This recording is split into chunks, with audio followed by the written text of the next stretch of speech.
O.G.Rose, and today we're going to be talking about Phenomenology of Will by Tom Amarque from Parallax. I really enjoyed this book. It is elegant, it is insightful. I thought the argument was very strong. And I like just some sections of the book. He's really pointing out how the way we understand a concept has practical consequences on the world. And if we're still understanding the will in a kind of outdated model, then that's going to lead to some trouble. We really need to update our understanding of the model in which we understand, so we point of what will is. And you see, frameworks are practical. There's a piece at the beginning of Thoughts called Ideas Are Practically Eyes. And if we have the wrong framework, then the practice we carry out within that framework will also be misguided. Frameworks are practical. Ideas are practical. Ideas that don't seem to matter very much because they frame how we practice. There is no such thing as practice that is not defined, at the very least, within an idea of what we believe is practical. And, he points out that things like will, even today, will is defined as the intensity and duration of investment in a final state or goal. This is, of course, if one may say so, classically modern or utilitarian conception, which merely leaves open questions about the strength and strengthening of will in the context of a psychology of self-optimization, a question that is it feeds into the logic of capital, all the self-help gurus, right, that we see all over. And so will as goal-oriented behavior is what we tend to focus on. And Tom is not saying that there's no truth to this, but we're also missing out a lot on, say, Lumen, systems thinking, sociology, the fact that often what we will is already framed by a horizon of the sociological order. And so what we will is we are not what we are, sometimes, to reference Iago with our will. And if we're not aware of that, we can't get an understanding of what the will is. And then, maybe we'll end up believing will doesn't even exist because our conception of the will is wrong. And so when we look to find evidence for that conception and don't find it, which we shouldn't if it's wrong, but we'll actually take that as evidence that there is no will. And we might discount free will entirely and fall for some sort of hard determinism, like some of that book that's out, very, very problematic. And also, too, what if we don't understand the will? What do we mean by things like ethics or the heroic or good or bad? The notion of will is always lurking behind our values. And so, if we have a weak understanding of will, or an outdated one, we'll also just have an outdated sense of all values. We certainly won't be able to talk about things like the good or the creative spirit even, I think. I think creativity is tied to a concept of the will. And he points out there's all the talk on the meta crisis or stuff like that. And he says, it would not be surprising if such a maladapted conception of will were at least partly responsible for our inability to adequately address the manifold crises. If we don't understand what the human is or what the human does, then how can we begin to even think of what the human needs to do to face the crises that we are facing with today? And if indeed our concept of will affects how we practice in the world and our concept is outdated, then we're going to not really rise to the challenge of the crises we face. And so this means, to quote, "This means that the question of the relationships between the acting subject, the will, and the world must be posed anew." And the world, Tom is a great reader of Schopenhauer, and there's a real idea that we can't overly localize the will into the individual. Now, we can't say that the individual doesn't have will at all, but there's something about the location of the will in the, I almost want to say, nexus or the crosshairs of where world and individual and other meet. And this brings us a bit to Schopenhauer, and Tom will also read Schopenhauer together with Hegel. And he also, I like where he brings autopoiesis into the thinking of will. And he talks about recursiveness in systems and how they have a way of thinking back on themselves or working back on themselves, which would sound deterministic, but working back on oneself also has an autopoiesis potential. It doesn't just have to be a repetition. One thinks about Deleuze and how every repetition entails an excess, that repetitions are always creative. And Tom writes, this recursiveness in which systems iteratively select and generate their own system states is called in biology and systems theory autopoiesis, Greek for self-creation. And Tom is going to do wonderful work to connect the question of will with autopoiesis and self-creation. However, if we were in a void and had complete control over everything we did, we actually couldn't self-create. There's a way in which total freedom would lack any resources against which we could create ourselves, because we would be so overwhelmed by possibility, we would never act. We'd be like that centipede that can't move. So there's an interesting way where limitations of freedom are actually necessary for will to engage in self-creation. So there's this, we could say there's a constant interaction between language and society, which also leads to a fundamental openness toward new thoughts and words, to quote Tom again. So the relation between the subject and the world becomes very important here. And will is found in that relation, not simply on one side of it. It is in the between space. Metaxis, I think, is a term that is used often. And there's something that's meta-modern if we associate meta-modernity with the betweenness. But it is a meta-modernism that I suppose is tied to a certain suffering and certain working out the self as limited and identifying with limitation. Hegel finds true freedom in identification with determination, with limitation. And I think that is where the autopoiesis is found, when we see limit as not the restriction of freedom or the will. And again, I'm kind of blurring the terms freedom and will, which is not always technically correct. But there's something about will finding its autopoiesis in working with limit versus tearing limit down. What seems to unleash the will actually effaces it. He's also going to do lovely work on, what consciousness is. There's questions of will and consciousness because you can't separate the question of will from consciousness. And what consciousness often, it has an intentionality to it. We always intend something in consciousness. You could argue, as Alex Ebert, that we're often not conscious. We're just kind of robotically going through things. And people like Maurice Blondel or even Heidegger, I think, would agree with that. We don't tend to notice things until they're broken. So there's something about consciousness that is a kind of brokenness.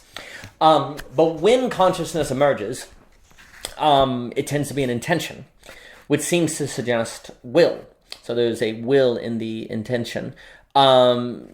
What is the will doing in that moment? Are we simply fixing the thing? Are we simply restoring the determination? Following what Ebert says, there's a way in which the will of consciousness is precisely to return to subconsciousness, to not having to think, energy preservation of a Fisk or someone like that.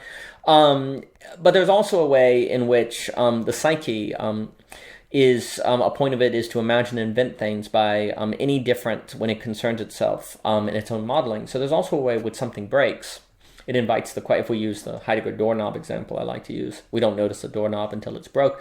That also does invite a certain creativity, because you almost can't help but ask, how could we do this differently so that it doesn't break?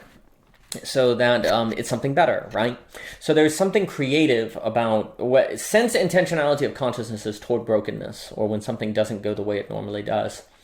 It invites considering alternatives to it, which then you could say the will is located in the choice to realize that creative possibility or not.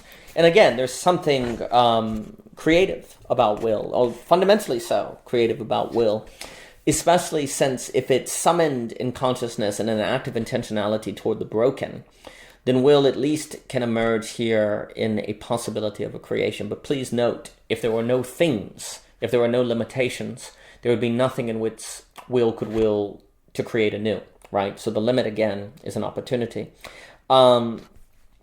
I think also, this inherent, Tom writes, the inherent compulsion of the psyche to concentration, to design and as-ifness from basically arbitrary observations and distinctions, as if the observation were an ontological given. You could say the map is the territory, to reference my beloved Korobowski, then leads historically to the fact that there is no superordinate coherent model of consciousness and the psyche within the framework of psychology as such.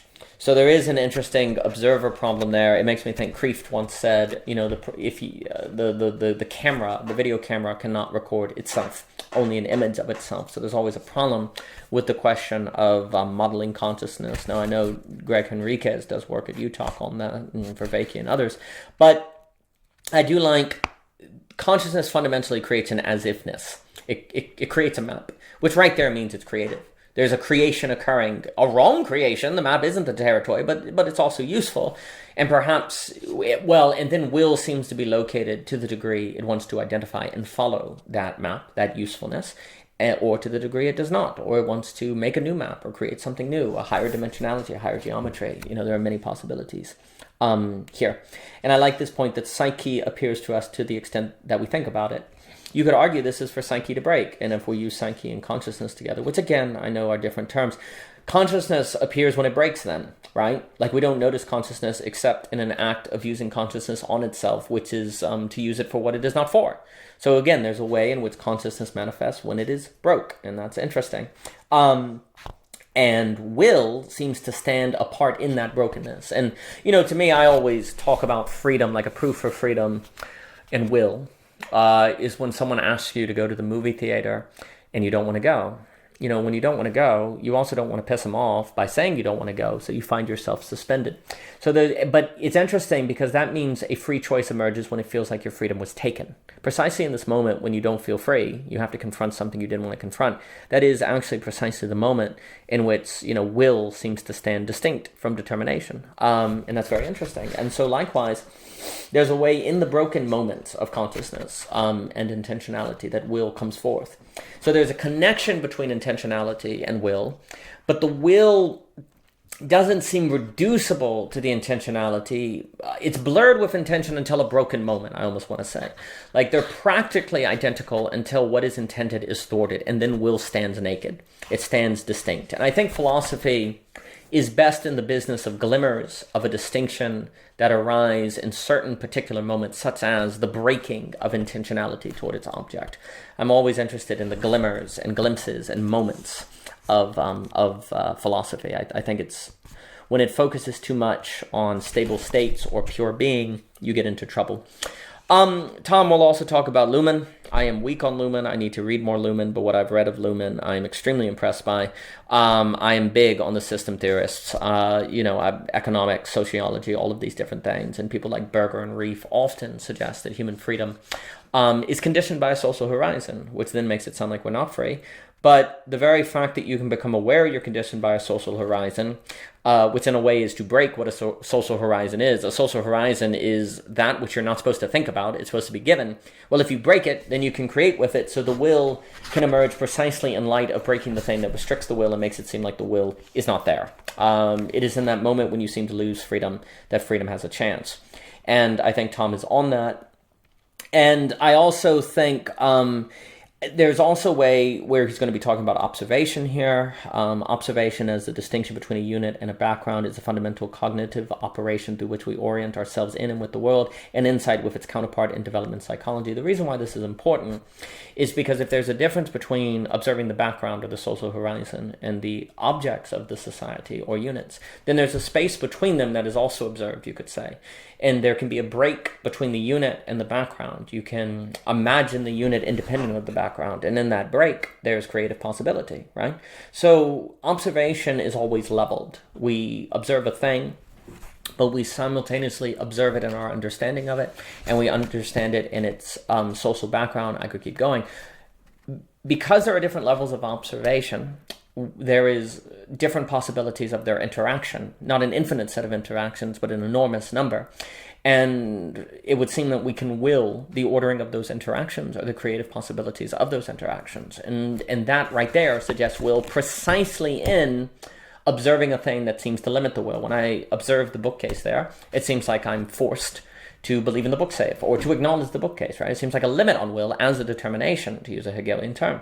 But actually, because my observations of the bookcase, it's made of wood, it was grandma's, I like it, it carries books, I could throw it away or put it on its side and make it a table. Look at all the possibilities there, right? I can choose which one to emphasize. I can choose which possibility to bring as the most important, to value more. And I can choose to define the bookcase by observation level 1 through 3 or 1 through 5 or 5 and 2, but not 3. I have a will in how the thing presents itself to me based on the different levels of observation. And so in the restriction is a true infinity, as a Hegel might put it. And so, so Tom writes, it is clear that psyche and the observation of psyche are conceptually two different things, yet they seem to overlap as soon as this operation is performed. It's very important. There's this logic for the psyche on the psyche, I do think applies to the psyche and other things, but there's a way in which the moment we observe something, it's invisible. There's a certain hiddenness to it. And that hiddenness also seems to remove will, but actually the hiddenness is the openness for will. The fact that we can't think of the psyche without in a way concealing it then creates space for us to creatively think about what that means. If we were forced to observe the psyche in its fullness, there wouldn't be creative space, right? Now that creative space could lead to delusion and error and madness, but it also means we are not under the tyranny of certainty. We're not under the tyranny of presence. There's always this hunger in modern philosophy for certainty, for final knowledge, but there's a way in which if that was possible, we'd be under a tyranny. But because we're not under that tyranny, we can also feel anxious and overwhelmed. So freedom is pricey, but freedom can also be good. So he also, Luhmann himself proposed in 1984, Luhmann himself proposed in a less known essay the idea to conceptualize the psyche as an auto-poetic system with the elements of thought imagination, a system that updates itself in time through self-iteration processes whereby the basic elements of the consciousness, thoughts and images relate to each other in a kind of dialectic. One can actively think and then actively imagine this thought being now past. One can condense diverse images into a new thought with one then imagine images being ad infinitum, etc. I agree. Hegel has the interesting dialectic between understanding and reason, picture thought and dialectical reasoning, and of course, and basically reason, as Demetrius put it, is understanding reflecting back on itself. It brings into line imagination, and also imagination and thought existing in this dialectic makes me think of people like Lewis or Owen Barfield or Austin Farah. And this certainly, I do think, thought's ability to reflect on itself, which conceals itself, actually then makes it possibly self-creative. Because the act of concealment creates an opening where certainty of presence is lacking, and therefore creative possibility. And will is found in that creative possibility, but in a way, the will is found where the will doesn't want to work. It doesn't want to operate in a certain anxious space. Will wants to be free of anxiety, right? Like, can't we will to be free of anxiety? Well, looking at people like Lacan and etc., freedom from anxiety is freedom from freedom. Which, we have to have that possibility to be free. And we have to have that possibility for the choice of freedom to have a certain meaning to us, right? To feel like freedom. So there are all these interesting recursions that have to be worked out that I think Tom is centering on the question of will quite beautifully, and noting the phenomenology of will, the conditions of possibility for the experience of will, and if we experience X, what are the conditions that make that experience possible? If will is experienced as hiding, what must will be to be experienced as hiding, and yet thus? I think it's proper to think of this as a phenomenology. And then, stuff like, however, the qualia of the phenomenon are always part of consciousness and thus always the result of a first order distinction by the observer. This is the basic idea of development psychology since Piaget. So there's a split, and that split seems to doom us because we're separated from the world, perhaps across some noumenon. And again, Kant's notion of noumenon is more sophisticated, but the popular Kantianism of the noumenon means we're separated from the world and therefore suffer determinism, we have no will. But really the noumenon is within the phenomenon. It is something we work with, it is something we create out of. And it creates, this idea, it creates a kind of cut between us and the world in which freedom can be found. In the context of the mental realm, second-order observation means, to stay with Luhmann, that individual elements can be cut out, constructed as a unit of the undifferentiated stream of consciousness, and brought to the forefront of attention. When you look at the world, they're on everything. It's just a rush of qualities, right? It's just a rush of experiences. The moment you make a distinction between bookcase and the world, you've added something not there. We'll talk in O.G.Rose of the distinction between thinking and perceiving being thoughtless experience and thought creating distinction. Creating distinction, separation, is a kind of creative act that is not found in the world. And those distinctions that you create, you can then will to maintain, or you can will a different ordering of them or a different meaning. So distinction creates cuts, and these cuts, if you will, in the cloth of rush of qualities, is where the will has a role. And you could also say, if you want to say that the will, there is a way in which the cuts are willed, maybe so fast we don't even realize we're willing them. Well, if they then frame intentionality, then it's almost like will, intention, and then back to will if what is intended is broke, right? There are some different orderings, and maybe in one case it's set A of will, intention, will, and then in another case set B of intention, will, set C, intention as undisrupted, therefore subconscious in the Ebert sense, right? We can move between different ways of being. And so autopoiesis is simply a process consisting of generating the elements necessary to keep the underlying process running. Autopoiesis, literally self-making, then appears in the framework of the psyche as the emergent capacity to participate in the process of phenomenological world-making. And again, if we link will with autopoiesis, this is maintaining the phenomenology of world. It is what is maintaining the possibility of the distinction to make the world intelligible.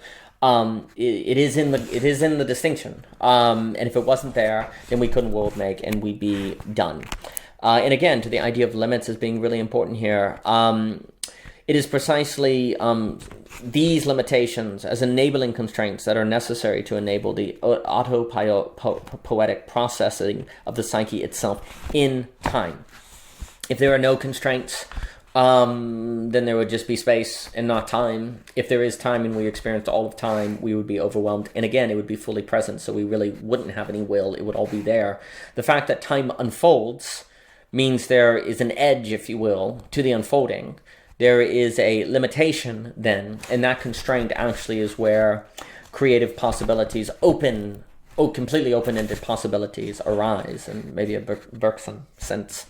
And yet, this is also thanks to not having, final knowledge, right? We don't know the future. And that's actually good, because then, the effort of trying to think of future, since it is not there, it does not exist, I do not follow a block universe model, is a kind of breaking. You're trying to do something impossible, and in that breaking, you can will or imagine something new and creative. And so the act of thinking of the future is not a prediction of the future, but an activation of creative possibilities with the unfolding of time to make something occur that otherwise could not.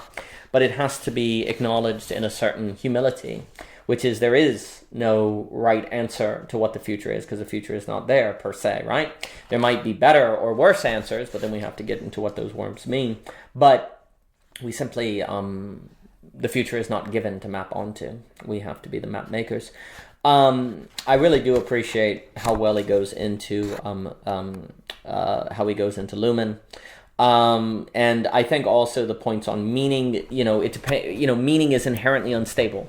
So when we talk about a meaning crisis, we just have to be careful that by that we don't fall into looking for a stable meaning, because meaning is unstable. It is this open-ended process of the will appearing in a break, in a limit, in a distinction that then creates what could be, but what could be doesn't have to be, and it could be wrong, and it could be right, and even if it was right, you might not be able to know it is right because certainty is not possible, blah. So there's an inherently instability going on there. But he also points out rightly that will should lead meaning, because will is impossible without meaning. Indeed, without a possible future, and meaning itself can always be transformed into will. Will is then always the means to ensure the autopoiesis of the psyche itself, because of the level it is possible to overcome the difference between present and future created by meaning. So meaning should follow will. Meaning shouldn't come before will, because then will is conforming to meaning, and it's not really itself anymore. It's not the creative act. Will generates meaning, in X being willed instead of Y. And then the meaning just follows, you could almost say. There is going to be ideas of the present and the future, and what is relevant and what is not, following, say, a relevance realization. That's going to be the case. Now, perhaps you don't find these meanings meaningful. There's a way in which the problem is meanings that are not meaningful to you, that are not relevant, or that you don't care about, but will should lead. And I think Ebert will say things like, I love this line, the meaning of life is courage. I do think courage leads, meaning follows. I think beauty leads in courage and meaning follows. I don't think meaning matters very, very much. But as we learned from Augustine, it's all about order, and do all the things, are they ordered correctly? Tom also does wonderful work on Sloterdijk. I really like that, where he talks about, and he also talks about the interesting gestalt, which we can associate with the spheres, or the ways humans are always making worlds and structuring themselves according to, which then means that we are creating.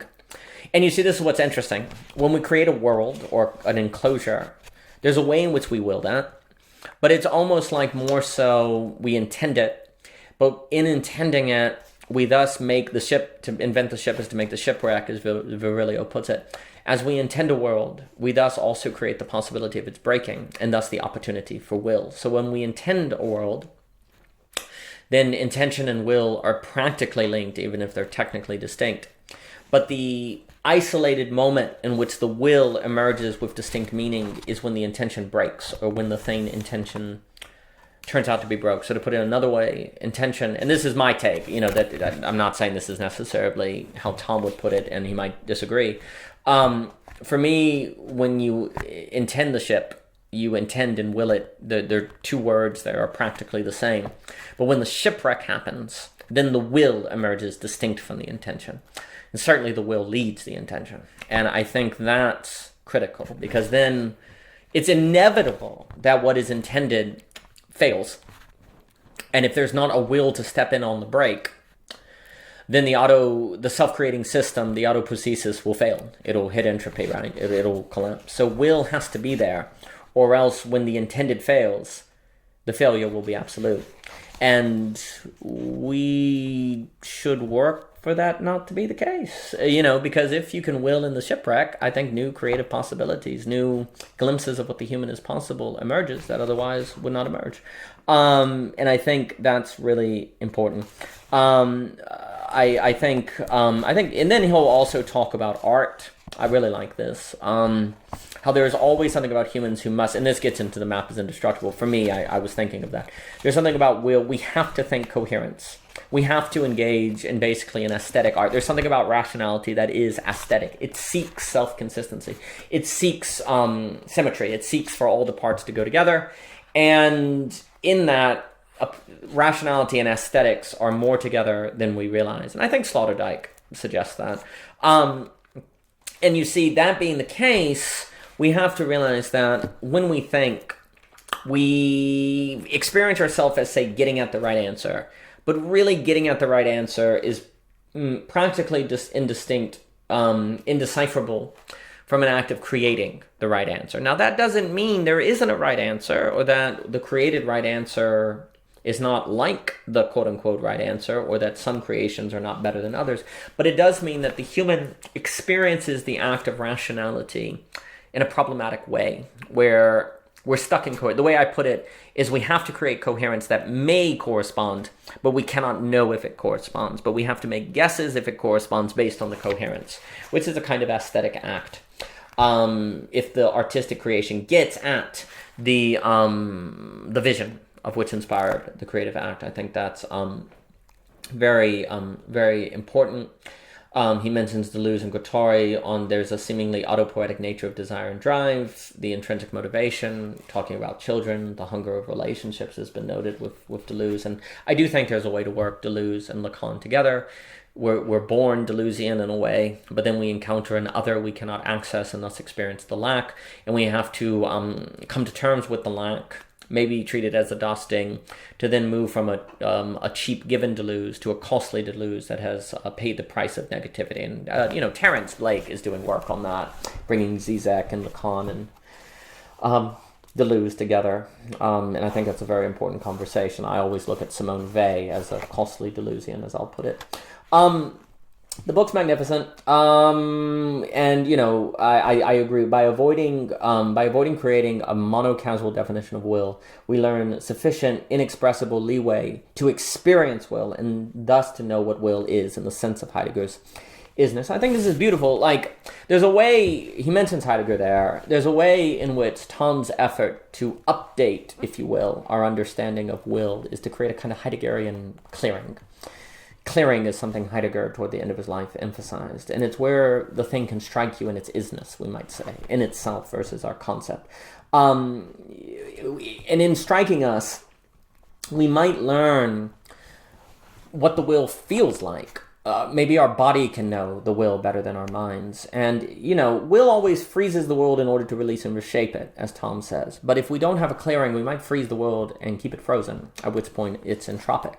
But if we can make a clearing in which will can strike us anew, once we acknowledge that we cannot not strive for coherence, as he writes, then we know the tools of the game. We know the rules of the game, if we will. We understand what we have to work with. And, if there's something about rationality that's artistic, maybe we'll realize we need to be better artists. Maybe we'll start thinking things like beauty anew, as Thomas Jockin emphasizes. And I think he has... he says, all the theories, a historical model of will can only make sense within the topography of all models of will. And if we, as we have seen, the modern niches are filled, then like a Cambrian explosion of species, a modeling must emerge in the context of all other theories. And he's worked hard to give us that in this book. And I think, and also he does a beautiful job of showing how postmodernism is important for this effort. And he writes that postmodernism is not the enemy, but a necessary tool, and I strongly agree with this. There's a lot going on in Derrida. One task of a postmodern philosophy, then, cannot be only to deconstruct the old concepts, but to reinvigorate them with meaning in a positivistic way. In other words, the postmodern undertaking of, say, a gender-appropriate language can only be interpreted here as a tentative first attempt, as a constructivist understanding of language that lies in our hands. Yes, it is true that the world is constructed. Yes, these social concepts are constructed, and they can be oppressive, and they can lead to trouble. But the very fact that our world is constructed, the very fact that we live in a world of construction, means that there's place for the will. It means the will can step in where the constructions fail. It can be one with the intention and the emergence of the construction. And will can be there in the shipwreck so that the self-creating, the self-making system continues. Will is what wills the intention that then becomes one in dance with the intention to create. And will is to catch the intention when it fails. And intention can be there to revigorate the meaning of the will when it seems like to the will all it does is respond to negativity. Together, if I were to put these two terms, we see a certain dance, a self-creation, a self-turning wheel, a certain, perhaps even strike of beauty, as Jockin and I have discussed, that the will affords us. But if we don't understand the will, we will not so participate in it. But thanks to Tom's book from Parallax Publishing, our understanding of the will can be ready to receive a new world, one that we participate in and one that we will today. You can pick up the book on Amazon. I highly suggest it. It is elegant and it is insightful and it is adding something to the conversation we need. And you can also check out more of Tom's work with Andrew Sweeney's work at Parallax, which is a wonderful YouTube channel. And I highly suggest their work. And thank you so much for your time.